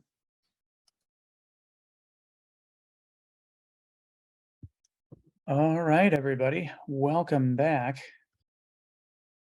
We launched a quick poll. We like to compare what we think with the judges. So answer that poll while I introduce our keynote speaker. It's super awesome. So happy to be able to introduce AK Schultz. AK and I have known each other, I guess, really since the very beginning. So as the CEO of SVT Robotics, AK Schultz leads the overall company vision and go-to-market strategies. AK has spent his career leading the design and implementation of high-level automation projects across multiple industries and top Fortune 500 companies, participating in the deployment of over $1 billion in automation. That experience gave him a unique understanding of technical solutions customers need to advance their business, and it provided the foundation to launch SVT Robotics in 2018. AK grew up in Virginia, and he received an engineering degree from Massachusetts Maritime Academy. He's also a former U.S. Army officer. Thank you for your service, AK. And upon returning to Virginia, AK continued his education with an MBA from William and Mary. Without further ado, AK, the floor is yours. Thanks, Tim. That was a very fancy intro. So, but Well, honestly, I was gonna say I wish I were there with you guys in the room, but apparently there is no room, and so it doesn't matter that I'm in San Francisco, I guess. So, but let's pretend you were in a room. And what I'll say is that 4 years ago, I was literally where you guys are right now. We were really two people. We're two people on a PowerPoint, and we were trying to describe this problem. We had this idea for a product that was really hard to understand. And it was hard to understand, not just for anybody, but for robot people, right? It was very difficult to describe, but we knew it was true. And I happened to be good enough to convince Tim that there was something there. And Tim introduced me to someone called Evans McMillian at 757 Accelerate. And we were good enough to convince her to let us to try out. And then we were good enough to get in to 757 Accelerate. And then, of course, that's when we realized how bad we actually were. We were with other companies, and yeah, like we sucked. And it wasn't that we didn't have something there. We just did not know how to tell our story and communicate the product and really break it down in a way that people could understand who wanted to put in money. And so we slogged it out. We did pitch practice over and over, got told we were done, it was bad over and over again. And I ain't gonna lie, that was annoying. It was annoying. But, and by the way, this should annoy you. It's all what you do with how annoyed you are. How do you channel it? Until you just grind it out. You change this, nudge that, you do it again. And at some point, you're good enough to start pitching VCs. And that's when you realize how bad you actually suck after all that. And then you go and pitch. I think we pitched probably 50 VCs and got like 50 no's. But there was a day that we were good enough, not good enough to get a yes. We were good enough for an investor to say, it's a no, but I want you to talk to this other guy. What you're doing. And on that day, I met with a fund called Dynamo out of Chattanooga, Tennessee. Go figure. Happens to be a supply chain like mecca for venture capital, believe it or not. And he got it in 20 seconds. And he introduced me to another fund that liked that type of category. He got it in 20 seconds. And next thing you know, we had a term sheet. And when I say next thing you know, it was like 30 days later, 40 days later. And we were almost out of money. And so one day we got funded. And you think, oh, it's going to be easier. We've got all this cash. But you realize that this is only half your fund. We had to do another close. And so we had to go out and pitch another 50 companies, get another 50 no's. And but one day we got another yes, right? And it was actually not a yes, it was a maybe, right? And so, I mean, I think the point here is you're at the beginning of the journey, and this journey is tough. You're not signing up for an easy job. Startups aren't about foosball tables and ping pong and catered lunches with various chutneys. Startups are about hard work, about grinding it out. You got to be clever. You got to have a good idea. You got to be able to inspire people. But above all, you have to work hard. But if you do this and you just keep attacking the problem and you set your pride aside and just focus on execution, then one day there'll be a moment that turns it all around. And I can remember that day for me. So I had pitched a fund called Cowboy Ventures, and Cowboy Ventures is led by Aileen Lee and Ted Wang. And they are a fund well, Aileen was, one of the technical advisors for the show Silicon Valley, right? She coined the term unicorn. She's like a giant in the industry. And Ted Wang, he's a giant in the industry. He's the guy who negotiated the Instagram purchase by Facebook. Like, so these are legit players. And at the end of the conversation on that day, I was good enough to convince Ted that we were worth looking into. And he went away, and before he left, he said, listen, AK, I think you're onto something. And we have to answer one question here at Cowboy, because we only invest in companies that we believe can become $1 billion companies. And if we say no, it doesn't mean you won't be a $1 billion company, but it does mean that from our experience, you're missing something, whether it's team or market timing or technology, something's missing. But if we say yes, it doesn't mean you will become a $1 billion company, but it does mean we will throw the full weight and power of this fund behind you. We will open every door that we can for you, because we want you to succeed, because, well, frankly, we gave you the money. So we want it to turn into more money, but they really want you to succeed. And so I heard that, and you go off and they ask you questions, and eventually you get a call. And I got this call. I was literally pulling my garbage cans in from the street. And I got a call, and it was Ted Wang, and I answered it. And Ted goes, we're in. And like time slowed down. Like, you know that feeling, right? Time slowed down. And in that moment, something turns in you. What it says is, wait a minute, these people know what good looks like. They've seen some of the best and the brightest companies do things. And they're doing this, and they said they only do this if they believe you can become a $1 billion company. And in that moment, I realized something that I wasn't sure of, because this whole time, you guys probably all have this feeling, you don't know if you're a genius or if you're crazy. You're not really sure. And I can tell you that the boundary is actually pretty narrow. But in that moment, I realized that I wasn't crazy, that maybe I was onto something.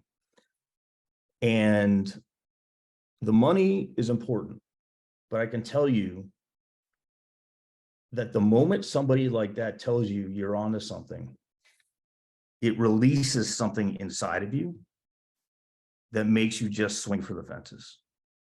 You just go. You become a machine, and it strengthens your resolve. But there's a lot of work to get to that point. A lot of work.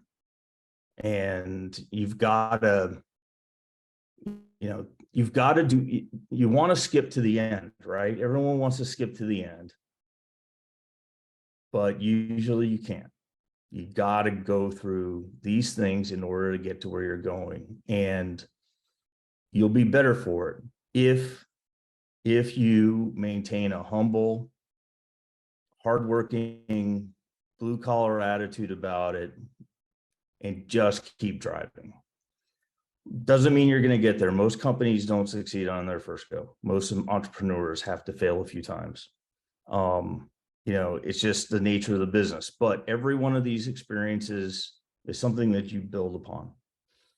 Now, once you get the money, there's going to be more no's. It's like, that's not the end of the story, right? So customers, you're going to try to sell your product, and customers are going to say no. And you're going to have to go back and refine the product and refine the sales motion. You're going to have to refine all that until you get more yeses, and until you start to get product market fit. You're going to try to recruit talent. You're going to try to hire people that you have no business hiring. Like, they shouldn't work for you, because it'd be crazy to work for you. But you got to convince them. And a lot of them are going to say no. But you have to grind it out. And eventually you'll put together that team that makes you get there. And, just when you think you got it licked, you go to pitch Series A, and you do pitch practice with Aileen and Ted at Cowboy, and they say, yeah, that sucked. By the way, this is not the same pitch as Seed Ground. This is Series A. It's a different game. You're gonna have to relearn everything. And you hang your head, then you steel yourself and you get back to work. So I don't know if I'm here to discourage you or encourage you. I'm just telling you how it feels and what it takes. But if you do these things, you will keep moving the ball, and that's what matters. That's really what matters. And eventually you'll find that thing. And by the way, there is, when we talk about if you're crazy or not, I heard a theory from a guy out here in the Valley, and he said, if you pitch your idea to 10 people and all 10 people think it's dumb, good chance it's a dumb idea. If you pitch it to 10 people and all 10 people say it's amazing, chances are it is not disruptive. But if you pitch it, 7 people think it's crazy, 2 people think, I don't know, but something's there, and 1 person's like, oh my God, this is going to change everything, you're probably onto something. And you just got to remember that you're searching, when you're pitching and you're finding investors, you're searching for a market of 1. It is actually a very good thing that the 50 pitches went to no, because those investors were food investors, med tech, fintech. They were all businesses that I was not in. And if they had gotten on the cap table, I would have had a dumb investor on the cap table that I would have to teach all about robots and stuff. And like, you would be dragging them along. And there's nothing worse than a dumb investor on your cap table, because they can't help you. What you want are the best investors who get what you do. They get your product. They know what it means. Maybe they've worked in your industry, or they use the product or whatever, but they understand it, and they understand it to the level that they can actually help you. And let me describe to you what help looks like. Ted, we'll go back to Ted Wang. So one day we're describing that we think an adjacent vertical could be store robots. And we wanted to explore this as a next step. And we said, but we don't understand store software. We've never worked in stores. So we're going to have to get our minds around what retail software is. And he said, well, I'm good friends with the CEO of Square. Maybe you could talk to some of his team. And then the following Tuesday, we were in a meeting with some VPs of Square. That's what money that is smart looks like. That's the real help. So you got to remember, this is dating. It's a two-way street. You are evaluating them as much as they're evaluating you. And the worst thing you can do is act like a 13-year-old, a 13-year-old AK.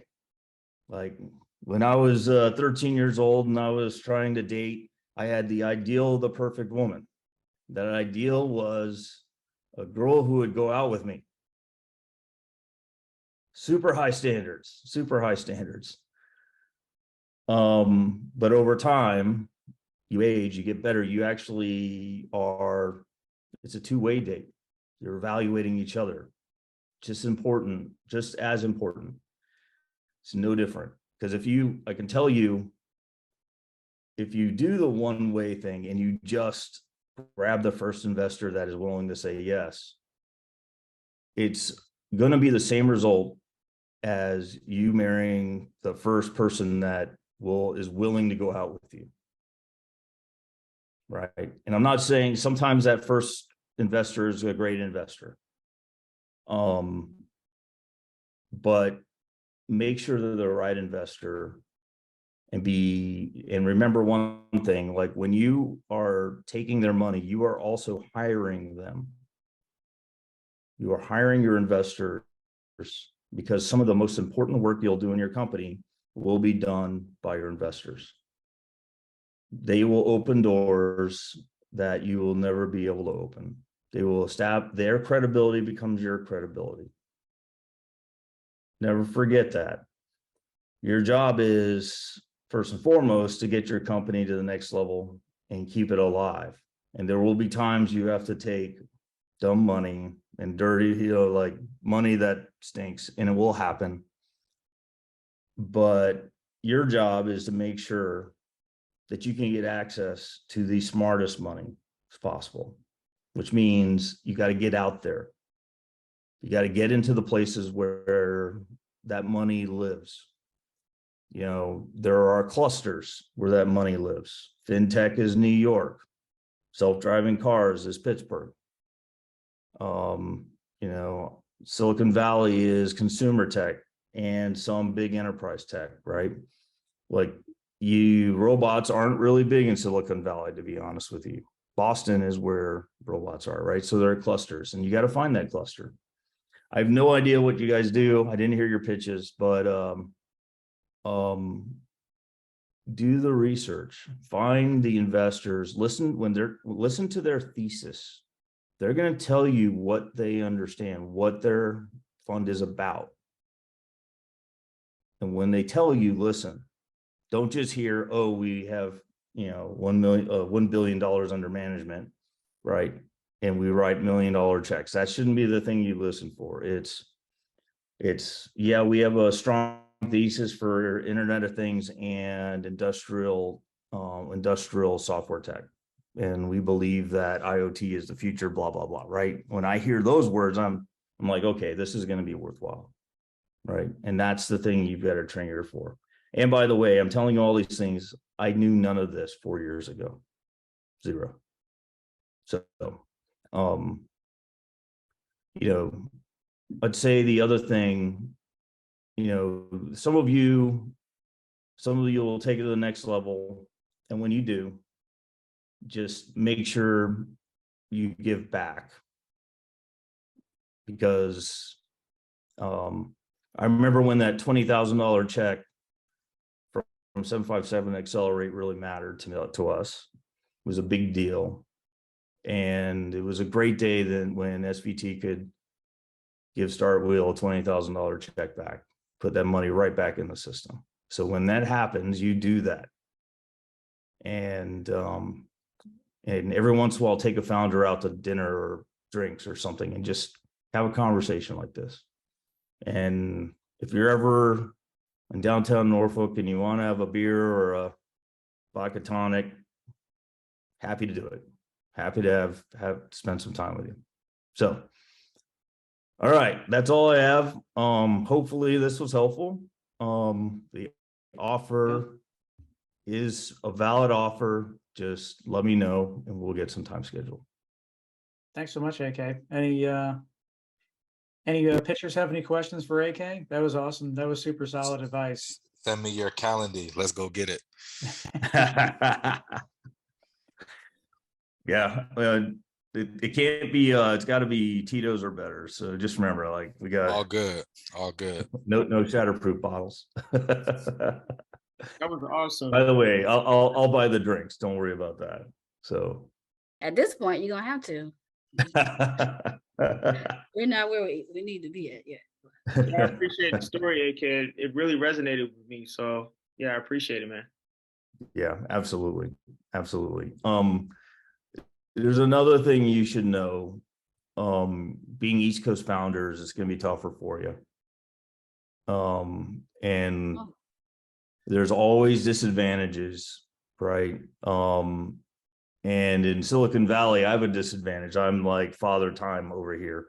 When I go to these startup portfolio events, I'm like everyone's looking at me like, when you collecting Social Security, man, like, should you be here? And so, like, there's always a reason why you don't deserve to be in the room, and you just got to ignore that crap. You just have to go after it, get after it, and do your thing, and just assault it. keep slogging. It's crazy to see how far SVT and you have taken the company. I mean, so for those in the audience that are and those that pitched, I mean, it was 4 years ago that we had the opportunity to have Jason Calacanis in town, and man, you guys were green, and you took advantage of the opportunity.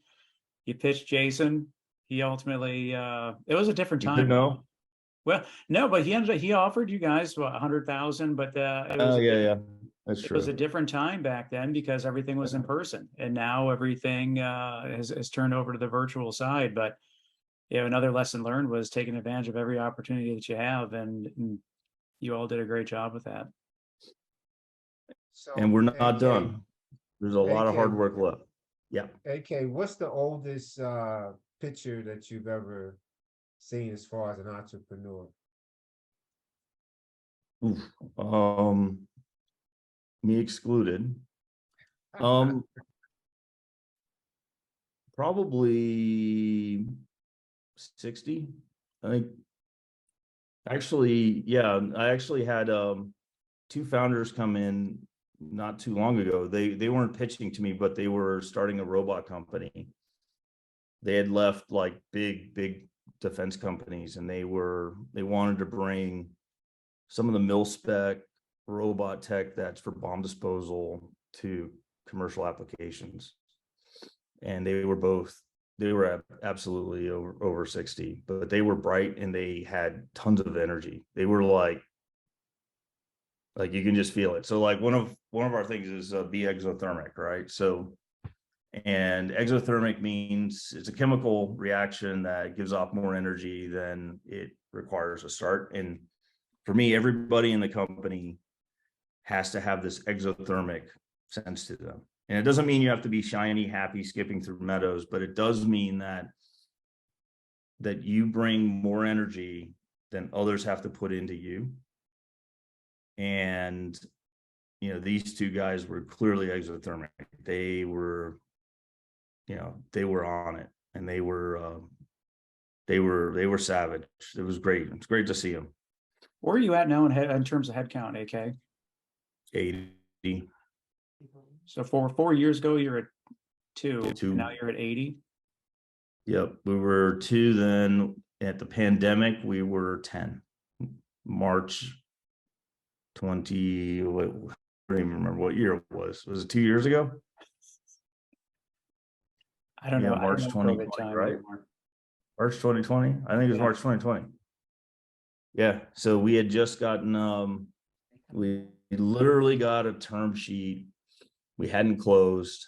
Then the pandemic went full on. They closed everything up, and and so we hired 30 people over Zoom.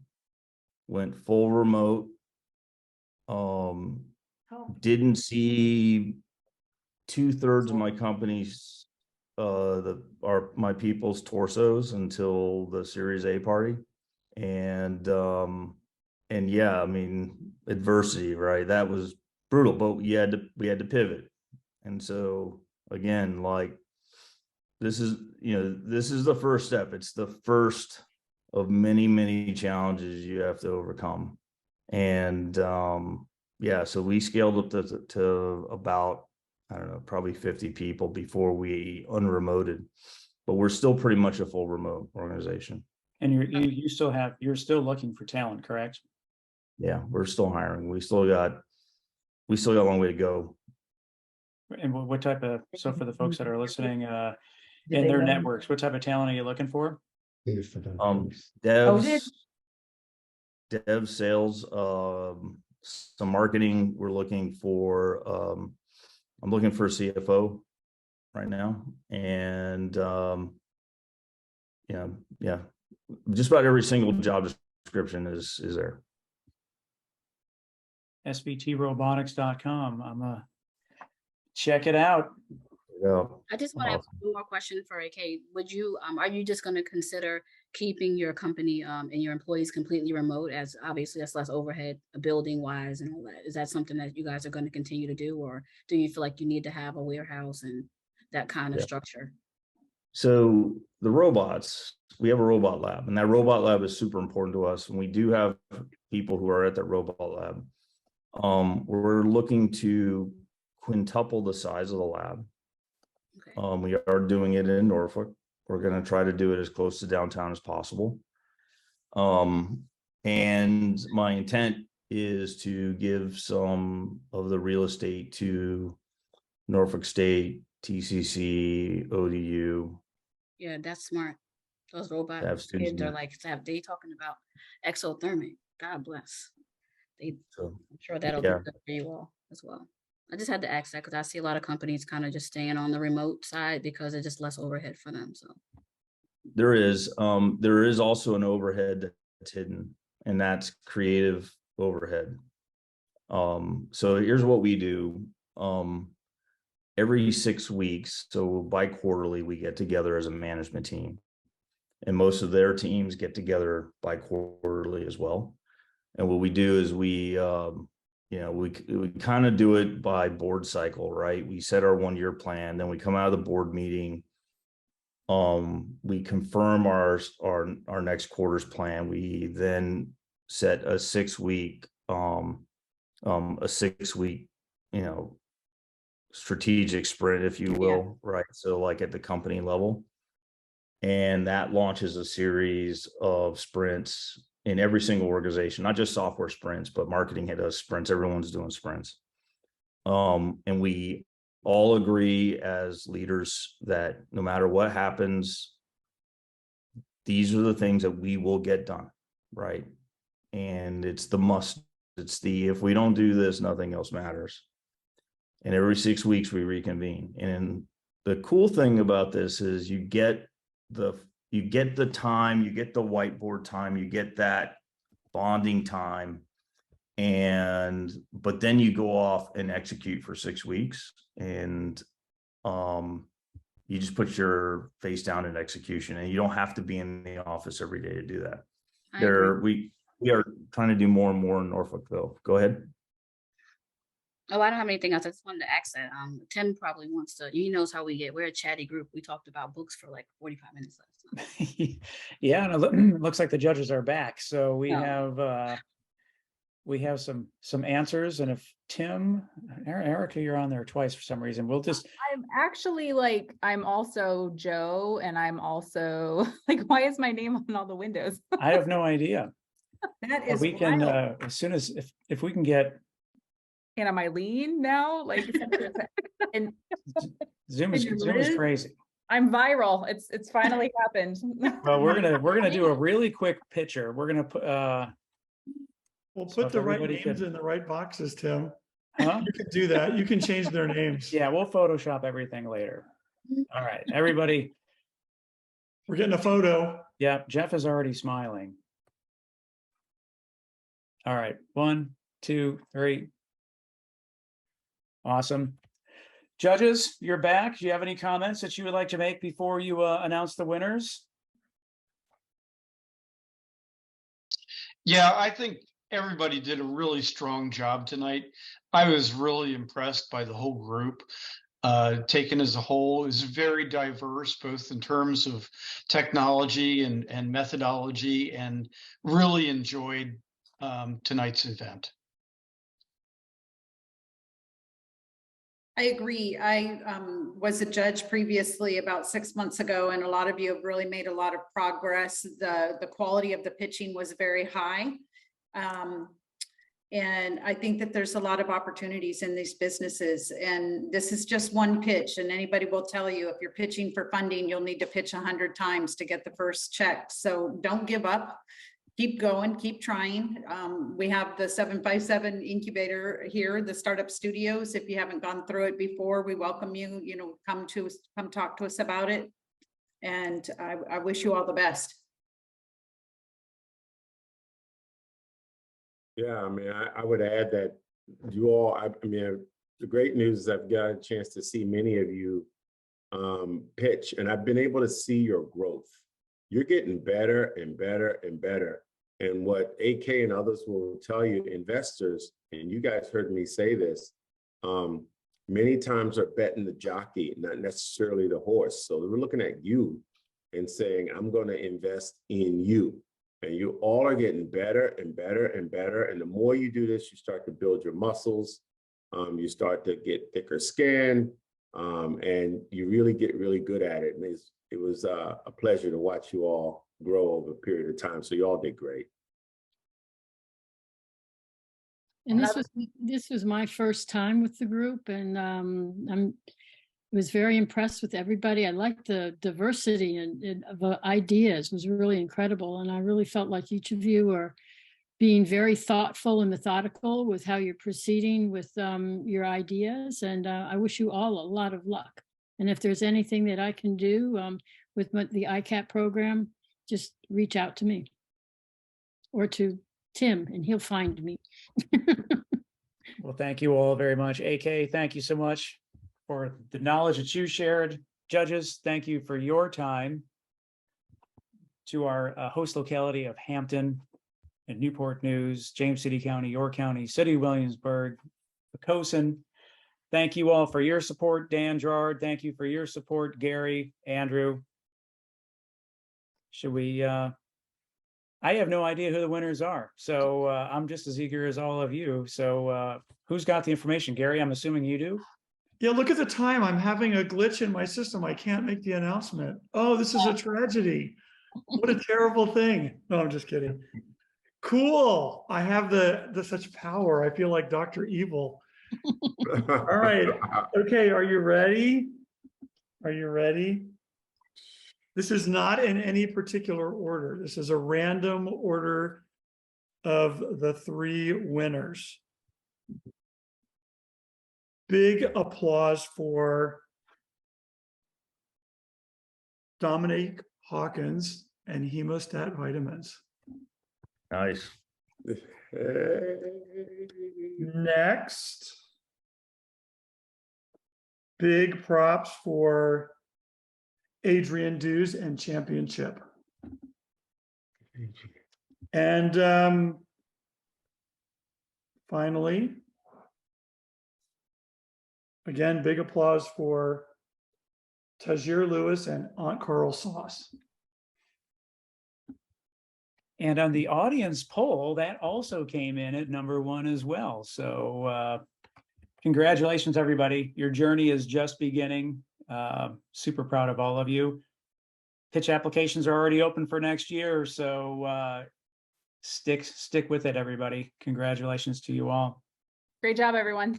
Yeah, great job, everybody. And for those that pitched, reached It out to was the tough. judges. Everybody was very intentional in judges. People talked about patents. We have Steve. We talked about customer discovery. We have ICAP. We have all kinds of resources. So make sure that you take advantage of them.